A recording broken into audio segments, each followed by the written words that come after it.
Paytahtymyzyň Bagtyarlyk ýatranyň çoğuny ýaşaýyş toplumy näki içeri işler ministrliginiň mälik guly Berdimuhammed Fadyr näki ýaşaýjy toplumynyň nowatdaky tapganyň asyl dabrasy ýokary okrentlige weteni. Mälik guly Berdimuhammed Fadyr näki ýaşaýjy toplumynyň nowatdaky tapganyň asyl dabrasy münasibetli ýurdumyň içeri işler idaralarynyň ýol başlary, wisiranlary, iltilegli ýaşurlardyr eneler we köp sany dawratnyjy mihmanlar paýtahtymyzyň demokratik künjegindäki jaý asyl dabrasynyň geçirilýän ýerine geldiler.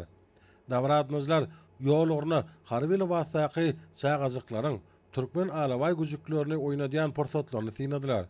Döwrüň asawdalygyndan zamanyň parahatlarynyň habar berýän şat çağajyklar mihmanlara Merkara döwletiň täze ýamynyň galkyjy döwrüni basp edýän goşgudyr şygyrlaryny aýdyp berdiler. Soňra mihmanlar täze döwre wap jaýlara barýan ýolly Mälik guly Berdimuhammed Fadyr näki ýaşaýjy toplumynyň ozalky tapgyrlaryna gurulup ulanmagy gerilen döwre wap ýaşaýjy jaýlaryny synadylar.